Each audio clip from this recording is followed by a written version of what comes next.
Co předpokládám, že asi přijde, a teď se možná za rok budu chytat za hlavu a říkat si, co jsem to vymyslel, vzhledem k tomu, že v tuhle chvíli vnímám určité vákuum na trhu s Remote Access Trojany, s backdoory, to, co historicky dělal Trickbot a podobně.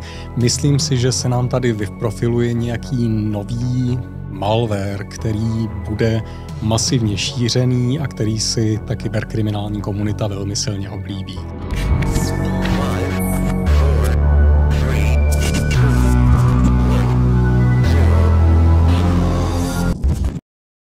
Hezký den, dámy a pánové, mé jméno je Stanislav Novotný a já vás vítám u další epizody Ale v Securitycastu. Epizody měsíčního shrnutí a dokonce poslední epizody tohoto roku. A jako vždy vítám ve studiu odborníka na kybernetickou bezpečnost společností Nettles Consulting Alef 0. Jan Kopřiva. Honzo, zdravím tě. Já tebe, Stando, krásný den, dámy a pánové.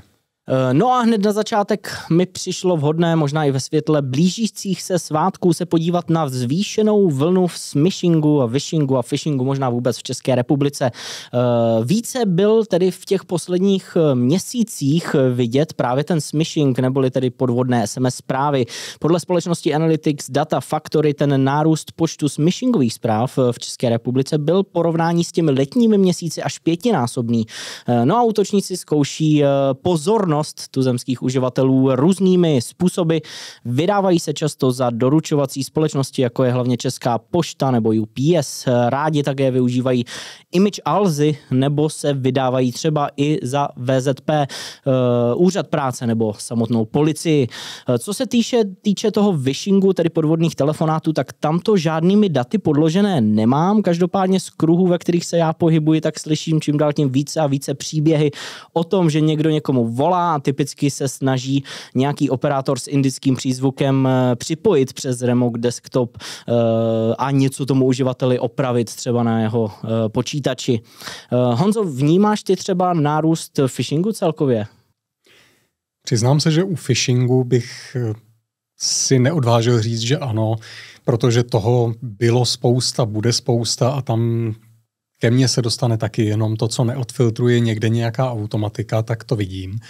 U čeho si troufnu říct, že se kolegové rozhodně nespletli, je ten smishing, protože těch podvodných SMSek určitě chodí víc teď před svátky. Koneckonců oni to tam kontrastují v té své zprávě s obdobím léta. Všechny statistiky kybernetických útoků obecně zpravidla ukazují nějaký trošičku nižší stav nebo nižší počty těch útoků přes prázdniny, protože i útočníci si rádi vezmou dovolenou v létě. Takže zrovna dělat kontrast vůči těm 2 prázdninovým měsícům není úplně šťastné. Na druhou stranu, pokud to brali jako roční minimum, tak to asi smysl dává. No a myslíš si, že je to jenom těmi blížícími se svátky, anebo že třeba posledních půl rok zjistili ty útočníci, že právě třeba vůči tomu smishingu, že jsme jako země třeba lukrativní cíl? Těžko říct. Ber to jako čistou hypotézu z mojí strany, ale řekl bych, že je obecně trend vždycky před Vánoci vidět těch útoků víc, takže spíš si myslím, že vedle těch tradičních útoků zaměřených na Vánoce, konec roku, utrácení a nové dodávky, které ti mají v souvislosti s Vánoci chodit, se útočníci nově začali víc přiživovat i s phishingem, protože jim došlo, že rozesílat jenom e-mail od PPLky, DHLky, České pošty není tak výnosné, jako poslat sem tam k tomu i nějakou tu SMS-ku. Pokud se ještě zastavím u toho vishingu neboli podvodným telefonátům, tak pokud bych to třeba já osobně porovnal třeba s rokem zpátky, tak jsem neslyšel nebo nečetl jsem o mnoho případech, kdyby útočníci opravdu volali, protože většinou volají tedy a mluví anglicky. A to taky slyším čím dál tím více a slyším příběhy právě, jak už jsem zmiňoval, o těch operátorech, kteří mluví indickým přízvukem a snaží se vlastně připojit přes remote desktop, ale dokonce jsem slyšel, že se snaží vydávat dokonce i jako policie a opravdu se snaží vymámit za nějakých pochybných podmínek nějaké osobní informace. Je to možná spojené s tím, že ty útočníci kupují nějakou databázi českých čísel a opravdu ji snaží třeba vytěžit? Určitě to tak může být, konec konců nemusí ani kupovat tu databázi, byť na dark webu, je jich k dispozici za úplatu určitě spousta. Spoustu dat máme v tuhle chvíli všichni na internetu, takže myslím si, že jenom podívat se na čísla, k nímž bys byl schopný identifikovat osobu, které patří, získáš poměrně pěkný seznam jenom z Google. Takže tohle to může být taky cesta, kterou se útočník může vydat. Takže dávejte určitě pozor i ve spojitosti s těmi svátky. Každý z nás objednává spoustu věcí přes internet, takže jedna malá nepozornost a může se stát katastrofa. Ještě pokud bychom se podívali na ty trendy v České republice, zaznamenal si něco nebo je něco, na co by si měli třeba dávat uživatelé nebo správci sítí pozor před Vánoci, kromě toho zvýšeného počtu třeba nějakého smishingu nebo phishingu nebo vishingu? Myslím si, že nechci říkat, že je to nuda šečeť, ale víceméně, že je to všechno staré známé. Čili ano, máme tu spousty útočníků, kteří se zaměřují na nově objevené nebo nedávno objevené zranitelnosti, které můžou postihovat zařízení v perimetru. Máme tu spoustu sociotechnických útoků na koncové uživatele a na jednotlivce, ale že by tam bylo něco překvapivého, co je nové pro tuhletu sezónu, nemyslím si. My se tady podíváme ještě na varování od Nukibu, nebo respektive jedno varování a jednu informaci. To varování začneme tím, jednalo se, nebo bylo spojené s používáním mobilní aplikace WeChat a její čínské verze Weixin. Ta podle Nukibu, nebo Nukib vydal varování, že tato aplikace sbírá velký objem uživatelských dat a právě to by v kombinaci se způsobem jejich sběru mohlo sloužit k přesnému zacílení kybernetických útoků podle Nukibu. Za aplikací WeChat také stojí společnost Tencent se sídlem v Čínské lidové republice a podle ověřených informací Nukibu je úzce provázána tato společnost s čínskou vládou a tamní komunistickou stranou. My jsme se bavili nedávno, nevím, jestli to bylo v té minulé epizodě nebo té předchozí, o varováních Nukibu vlastně. Jak bys ty, nebo kam bys ty řadil tohle varování? Mně přijde, že o WeChatu se zrovna tyhle informace, co Nukib poskytl, už nějakou dobu otevřeně ví nebo mluví. Máš pravdu, nicméně na úvod si dovolím zmínit jeden poměrně zásadní rozdíl oproti tomu, co ty jsi zmínil. Ty říkáš varování. V tomhle případě Nukib nevydal varování, ale upozornění. Tudíž je to něco, co z jejich pohledu nemá zdaleka takovou váhu, má to být opravdu jenom informace. Vážení, chtěli bychom vám říct, že byť o tom asi víte, tohle je něco, co může představovat potenciální riziko. Jinými slovy, v tomhle případě určitě s tebou souhlasím, je to něco, o čem všichni, kdo by o tom chtěli vědět, vědí nebo věděli předtím. Na druhou stranu myslím si, že zrovna v případě upozornění tohle to je ta správná chvíle, kdy ho dát, čili ti, kteří o tom ještě neslyšeli, si to můžou přečíst tady na stránkách Nukibu. V tomhle případě bych jim rozhodně ten čas nezazlíval.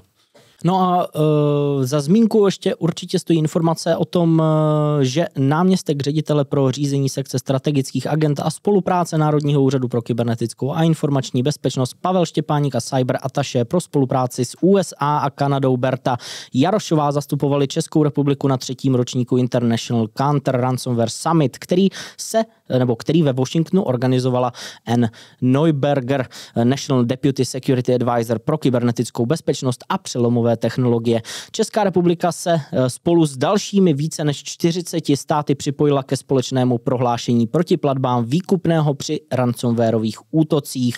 Neplatit výkupné Nukib doporučuje opakovaně. Během dvoudenního summitu, který organizoval Bílý dům, čeští zástupci upozornili na nárůst tzv. Ransomware as a service a zmínili také skutečnost, že české bezpečnostní složky se mimo jiné podílely na narušení tzv. Ragnar Locker ransomware gangu. Takže určitě pozitivní reprezentace České republiky, co myslíš? Bez zesporu. K tomu neplatit výkupné, to asi zmiňujeme i my vlastně v Securitycastu prakticky od samého začátku. A možná já bych na to navázal událostí, kterou jsem vybral z toho měsíce listopadu, a to byl právě útok na společnost Boeing, který provedla skupina za ransomwarem Lockbit. Ten samotný útok měl proběhnout už, myslím si, v říjnu. Každopádně, co se tam konkrétně stalo, bylo, že Lockbit tvrdil, že se dostal do sítě Boeingu a zcizil značné množství citlivých údajů. No a v tu chvíli hrozil, že je zveřejní, pokud s ním společnost Boeing se nezapojí do jednání o výkupném, a to mělo právě proběhnout do 10. listopadu, což se očividně nestalo, a tak Lockbit vypustil více než 40 GB souborů, přičemž Bleeping Computer provedl analýzu těchto dat a identifikoval v těchto dokumentech zálohy různých systémů. A vzhledem k tomu, že společnost Boeing je velká společnost, jejíž tržby v roce 2022 dosáhly 66,61 miliard dolarů a zaměstnává přes 156 tisíc lidí, bylo by možná pro ní určitě jednoduché zaplatit to výkupné a ty data, nebo zabránit tak potenciálně jejich zveřejnění. Každopádně tedy v návaznosti na tu předchozí zprávu vhodné zmínit, že Boeing tedy nezaplatil. Nevím, jestli k tomu chceš něco dodat, či... Snad jenom možná doporučení pro české správce sítí. Není to jisté, protože Boeing k tomu opravdu neřekl o mnoho víc, než to, co ty jsi zmínil, ale z kontextu lze usuzovat, že útočníci se do jeho sítě dostali pomocí zranitelnosti Citrix Bleed, což je něco, co se v posledním měsíci a pár dnech využívá poměrně masivně, čili můj předpoklad zní, že co bylo zranitelné, je už dávno kompromitované. Na druhou stranu stojí za to i teď se přesvědčit, že nic takového organizace nemají, aspoň pokud se jedná o systémy, které jsou vystrčené do sítě, konec konců ideálně ani uvnitř. Je to tak, a znovu tedy kontrolovat aktualizace a aplikovat patche co nejdříve. My se teď tedy podíváme na Ukrajinu, protože tam se událo spoustu zajímavých událostí, nebo jsme se dozvěděli o tom, že se udály ne v tom měsíci předchozím, ale třeba už v minulém roce, a my bychom právě začali tou událostí, která se udála už nějaký čas zpátky, ale dozvídáme se o ní až teď, respektive v listopadu. Jednalo se o to, že ruská skupina Sandworm se měla loni zaměřit na ukrajinskou elektrickou rozvodnu, což podle společnosti Mandiant ze skupiny Google vedlo v říjnu minulého roku ke krátkému výpadu proudu.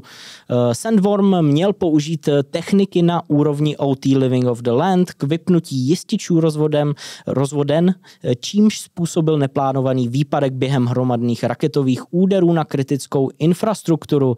Následovat měla druhá vlna, nebo druhá rušivá událost, při níž byla v prostředí IT té oběti nasazena nová varianta nástroje Caddy Viper. Tenhle útok tedy podtrhuje vytrvalé snahy Sandwormu o kompromitaci ukrajinské energetické sítě, což se snaží už prakticky od roku 2015. Konkrétní ale zařízení nebo doba trvání toho výpadku nebo podrobnosti o zasaženém obyvatelstvu nebyly zveřejněny. Každopádně je zajímavé, že se potvrzuje vlastně to, co ty si zmiňoval. Myslím, že jsme tady seděli rok a půl zpátky, že jsme hovořili o té Ukrajině a o tom konfliktu a o událostech v kyberprostoru, a ty si vlastně říkal, že většina, nebo že se dozvíme o těch událostech až určitě retrospektivně, nebo se o nich budeme bavit za nějaký čas, což se vlastně ukazuje nejen v tomto případě, ale třeba i v případě útoků na tu satelitní síť. Je to tak. Takže to byla jedna ta událost, o které jsme se dozvěděli. A pak je tu druhá, trošku možná polarizující událost, a to byla informace od obranné rozvědky Ukrajiny, která v tom uplynulém měsíci informovala, že v důsledku úspěšné komplexní speciální operace v kyberprostoru byl získán velký objem důvěrných dokumentů strukturálního útvaru Ruského ministerstva dopravy Federální agentury pro leteckou dopravu Rosaviacia. Tato agentura tedy odpovídá za bezpečnost letu a eviduje všechny případy mimořádných událostí při provozu ruského letectva. No a data získaná v důsledku tohoto útoku a průniku do nepřátelských informačních systémů, tak to stojí na stránkách Ukrajiny. Obsahují seznam denních hlášení Rosaviaci za celou Ruskou federaci za více než rok a půl zpátky. No a z jejich analýz pak údajně vyplývá, vyplývá, že sektor civilního letectví teroristického Ruska je na pokraji kolapsu. Tak to zase zní na těch stránkách. Tahle informace vyvolala mimo jiné teda u mě pod videem docela dost reakcí. Já jsem pochopil tak, že většina lidí, co na to reagovala, si myslí, že se jedná o propagandu ze strany Ukrajiny. Viděl by si tam nějaký ty přínos pro Ukrajinu ve chvíli, kdy provedou nějaký kybernetický útok směrem k Rusku a zjistí na základě analýzy, kterou oni provedou z těch získaných dat, nějakou přidanou hodnotu v tom, že vlastně tohle tímhle způsobem vypustí? Je pravda, že je netradiční přinejmenším, aby se jakákoliv zpravodajská služba chlubila tím, že se jí podařilo kompromitovat protivníkovi systémy a zcizit z nich data. Na druhou stranu, kdo jiný by to v současných geopolitických podmínkách měl dělat než Ukrajina, pokud se jí něco takového podaří. Čili umím si představit, že skutečně se jim podařilo do těch systémů proniknout. A popravdě nejsem ekonom, ber to zase jako hypotézu z mojí strany. Na základě sankcí, které byly na Rusko uvaleno a na základě informací, které z Ruska občas projdou ven, si troufnu říct, že to, co Ukrajinci tvrdí, asi nemusí být úplně přitažené za vlasy, čili že ta situace v ruském leteckém průmyslu, aspoň v té civilní části, není úplně růžová. Čili za mě samozřejmě Ukrajina tohleto použila jako mohutný propagační mechanismus, bezesporu, ale jestli to jakýmkoliv způsobem buď přidává nebo ubírá té informaci na důvěryhodnosti, nemyslím si, že by to šlo ani jedním, ani druhým směrem. Ale každopádně, jak říkáš, není to úplně běžná praktika publikovat takovéhle soubory ven nebo informace. Rozhodně ne na úrovni národních států. My se podíváme dále, a to tentokrát na úspěšnou operaci podporovanou Eurojustem a Europolem, při níž byl na Ukrajině zatčen vůdce zločinecké sítě, která je zodpovědná za rozsáhlé útoky ransomwareu po celém světě. Zatčeni byli také 4 podezřelí, bylo prohledáno na 30 míst a zabaveno více jak 100 digitálních nástrojů. Ukrajinským úřadům v Kyjevě pomáhali vyšetřovatelé z Norska, Finska, Německa a Spojených států. Ty samotné útoky té skupiny nebo těch afiliac ransomwareu měly být zaměřeny na velké společnosti a způsobit značné narušení provozu a ztráty přesahující několik set milionů eur v 71 zemích s více jak 1800 oběťmi. Takže jedna pozitivní informace rozhodně z Ukrajiny. A další vlastně poslední dobou o tom mluvíme skoro každý měsíc. Další úspěšná akce, kde došlo vlastně ke koordinované akci několika států k zadržení ransomwareových afiliac nebo členů skupin. Je to přesně tak, jak říkáš. Konec konců tohleto je do jisté míry i trend neustále se zvyšujícího počtu úspěšných zásahů mezinárodních policejních orgánů proti ransomwareovým skupinám, nejenom proti nim, díky bohu za něj. Jedna věc, kterou já bych k tomuhle ještě zmínil, na stránkách Eurojustu je v souvislosti s tou policejní operací zmíněno i něco málo o tom, jak ta skupina fungovala po technické stránce a myslím si, že pro kohokoliv, kdo se zabývá modelováním hrozeb pro svou organizaci, to může být v důsledku toho docela zajímavé. Oni tady explicitně uvádějí, že stran původních průniků do sítě se útočníci pokoušeli využívat všechno, včetně brute force útoků, SQL injection útoků na aplikace, které jsou dostupné zvnějšku, ukradené přihlašovací údaje a phishingové zprávy s škodlivými přílohami, což jsou ty standardní vektory, takže ano, na ty bychom se měli určitě zaměřit. Ale vedle toho zmiňují, jakmile se dostali do sítě, používali malware typu Trickbot nebo postexploitační frameworky, jako je Cobalt Strike nebo PowerShell Empire. Cobalt Strike není něco, co si můžeme volně stáhnout a vyzkoušet, jestli to umíme detekovat, ale u Empireu to rozhodně neplatí. Empire je open source, můžu si ho stáhnout, můžu si ho vyzkoušet.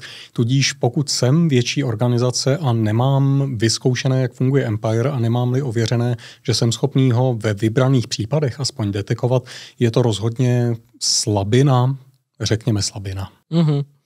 No a my se ještě podíváme v rámci Ukrajiny na jednu krátkou zprávu, a to, že v rámci vyšetřování podezření ze zpronevěry státních prostředků byli na Ukrajině odvoláni 2 vysoce postavení úředníci z oblasti kybernetické bezpečnosti, a to konkrétně Jurij Ščihol, šéf ukrajinské státní služby pro speciální komunikace a ochranu informací, neboli SSSCIP. Ten podal rezignaci a vyjádřil přesvědčení, že během nestranného vyšetřování prokáže svoji nevinu. Jeho zástupce Viktor Zhora údajně rovněž rezignoval, přičemž zdůraznil zájmy SSSCIP a vyjádřil lítost nad tím, že nerealizoval některé iniciativy v oblasti kybernetické bezpečnosti.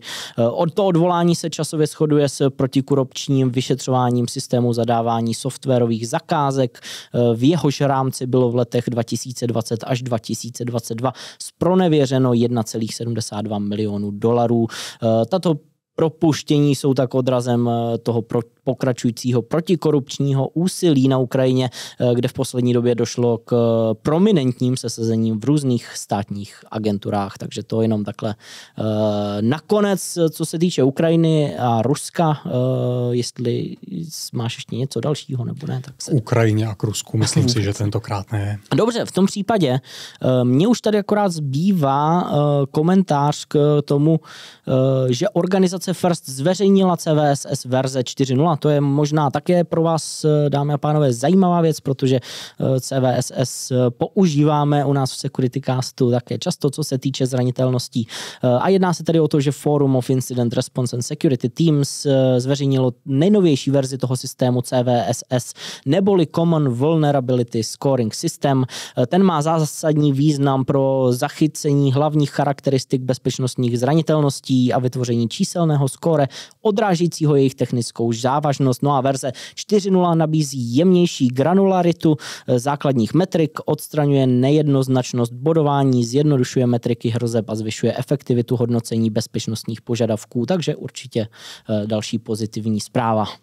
Tak, pokud bychom měli jít do trošku většího detailu, tak já jenom zmíním, v případě těch základních neboli base metric First odstranil tu část, která se věnovala scopeu, čili tomu, jestli útok s pomocí zranitelnosti postihne jenom zranitelný systém samotný nebo třetí systém, a místo tohohle jednoho faktoru tam přidala 3 faktory, čili dopad na ten následný systém z pohledu důvěrnosti, dopad na ten následný systém z pohledu důvěrnosti a z pohledu integrity. Čili teď tam máme CIA triádu proti systému samotnému, CIA triádu proti systému následnému.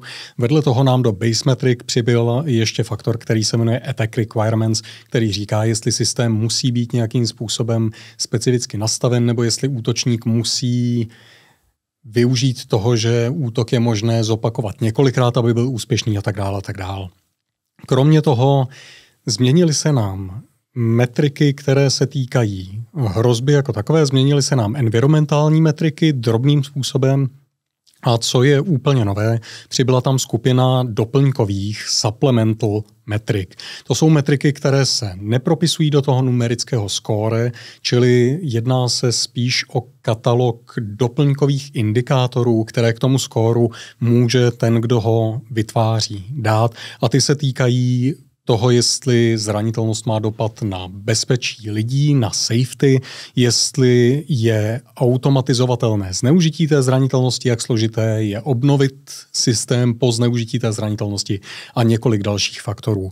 Čili shrnuto a podtrženo, jak říkal Standa, je to rozhodně granulárnější, na druhou stranu ne natolik, že by se s tím o moc hůř pracovalo. Uvidíme, jakým způsobem to přijme komunita. Určitě se bude CVSS verze 4 masivně využívat.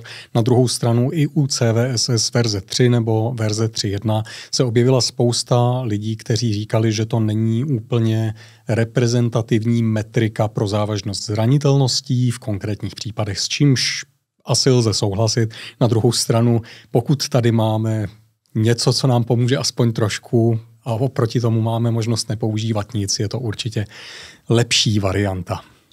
Díky za doplnění. No a jelikož se jedná dneska vlastně o poslední epizodu v tomto roce, tak jsem si říkal, že bychom nakonec se mohli, jako každý rok vlastně my to děláme, se podívat nebo ohlédnout se zpátky za tím letošním rokem a podívat se na nějaké zajímavé trendy, nebo co podle tebe byly ty nejzajímavější, ať už události, trendy 1, 2 nebo 3, co tě napadnou. Napadlo by tě něco takhle?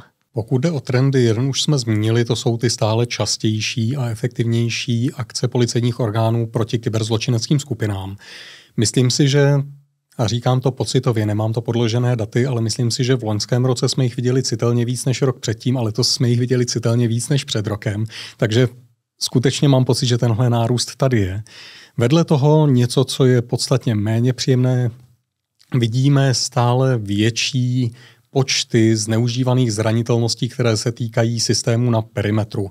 Ne, že by útočníci opouštěli sociotechnické útoky, vůbec ne, ale pro initial access, pro to prvotní získání přístupu do sítě, dneska už rozhodně neplatí, že útočník radši pošle e-mail 100 zaměstnanců, řeknu, u cílených útoků to může být 50/50, prostě dají si tu práci s tím, zkusit najít zranitelnost, která se týká infrastruktury, nejdou primárně přes ten sociotechnický vektor. Kromě toho, myslím si, že pokud jde o trendy, stojí za zmínku ještě lehký, já nechci říkat odklon, ale možná lehká reorientace ransomwareových skupin, kdy přeci jenom i v loňském roce jsme stále viděli velký důraz na šifrování dat. Myslím si, že co vidíme čím dál tím víc, je důraz na zcizení dat. Čili útočníci pochopili, že v mnoha případech ano, zašifrovat data mi může něco přinést, ale v momentě, kdy ta data ukradnu, pro spoustu organizací je to podstatně citelnější problém a jsou ochotnější za ně zaplatit, než v momentě, kdy bych jim ta data nescizil, zašifroval, protože pak obnoví ze záloh, pokud je mají a já z toho nemám nic. Takže tohle je takový trošičku nepříjemný trend. Mm-hmm. Co se týče ransomwareových skupin, tak rozhodně i rozvoj služeb v ransomwareu mě napadá, nejenom v ransomwareu, ale i phishing as a service, ransomware as a service.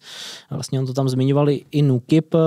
To mi přijde jako jedna z důležitých věcí a pak samozřejmě umělá inteligence, její rozvoj tenhle rok byl opravdu markantní.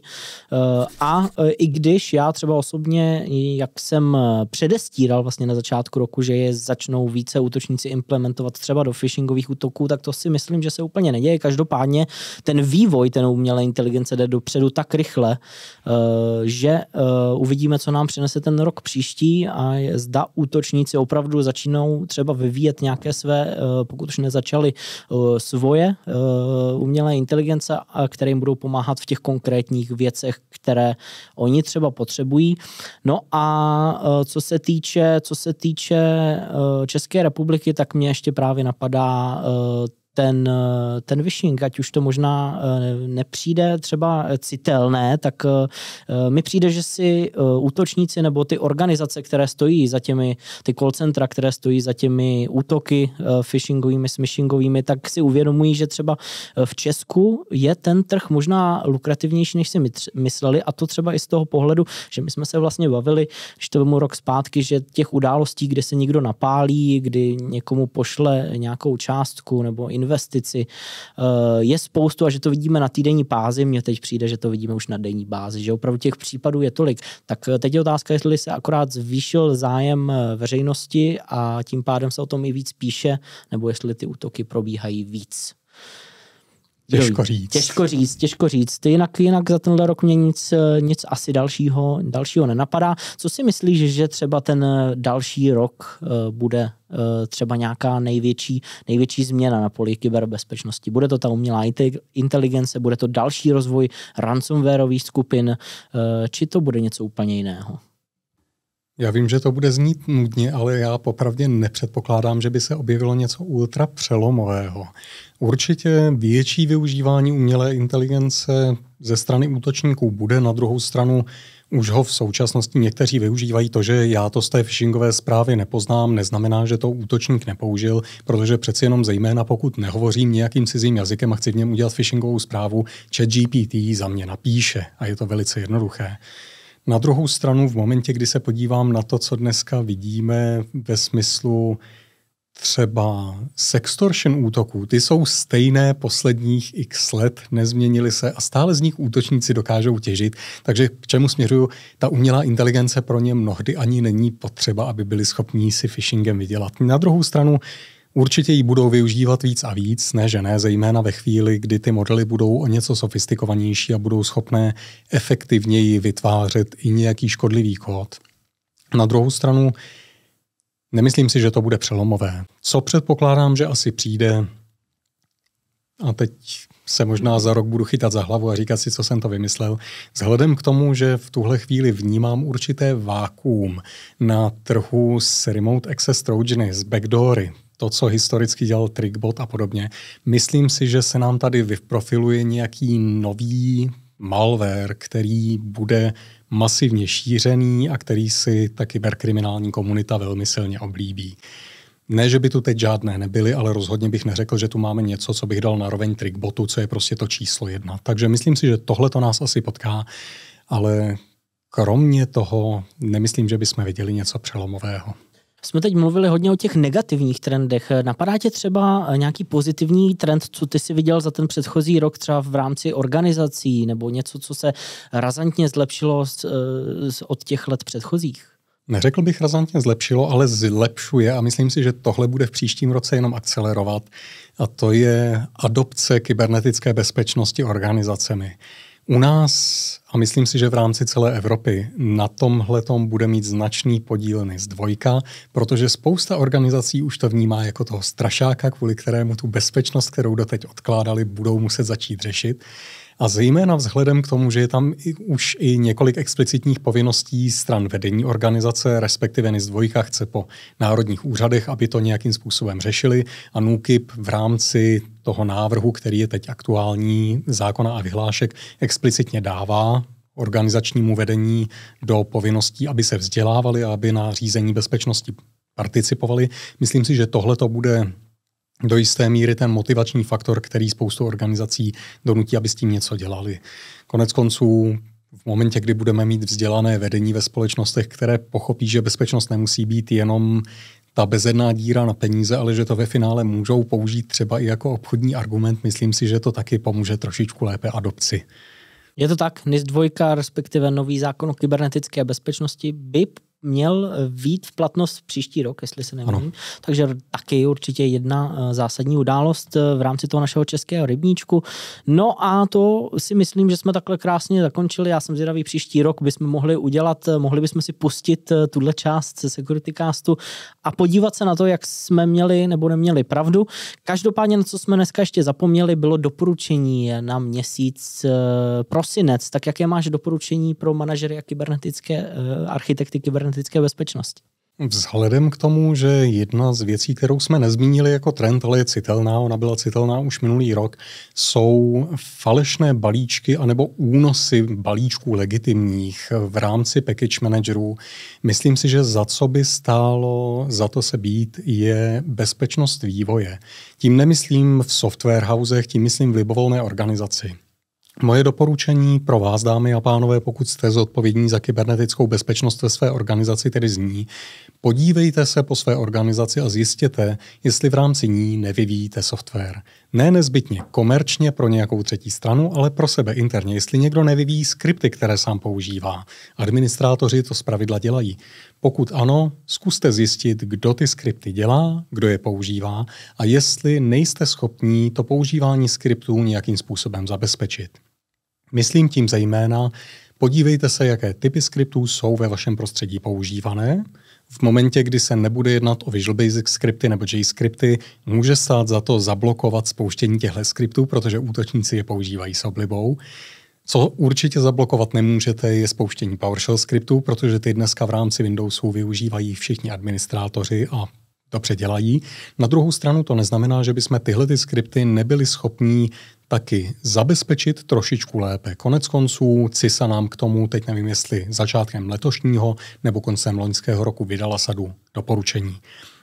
Takže zaměřte se na skripty, které jsou interně vyvíjené a pokud vyvíjíte aplikace ve smyslu aplikace, zkuste se podívat do životního cyklu toho vývoje, jestli náhodou nehrozí, že by si vaši vývojáři nebo vaši DevOpsáci stáhnuli do vašeho prostředí nějaký falešný nebo škodlivý balíček z nějakého package manageru v momentě, kdy dojde ke kompromitaci toho balíčku. Je to problém, který spousta organizací ještě stále ani nezačala řešit, ale může to být extrémně velké slabé místo pro jakoukoliv organizaci, která má zavedený jakýkoliv DevOps princip a využívá automatizovaně balíčky z jakéhokoliv package manageru třetí strany. Honzo, děkuji ti moc. No a tohle, dámy a pánové, je od nás pro tento rok vše. Já ti, Honzo, děkuji za všech 11 epizod, které jsme natočili tento rok. Doufám, že příští rok nám udržíš přízeň a jednou za měsíc si stále se mnou přijdeš popovídat o kybernetické bezpečnosti a taky ti přeju veselé Vánoce a klidné prožití vánočních svátků. Tak krásné svátky i tobě, Stando, a mnohokrát děkuji, že to tu se mnou trpíš a s vámi, dámy a pánové, se tímto loučíme a budeme se na vás těšit po novém roce. A samozřejmě odebírejte kanál Aleph Security, sledujte nás na audio platformách a vám také přejeme krásné Vánoce, klidné Vánoce a ať vstoupíte do toho nového roku s úsměvem na rtech. Naslyšenou. Naslyšenou.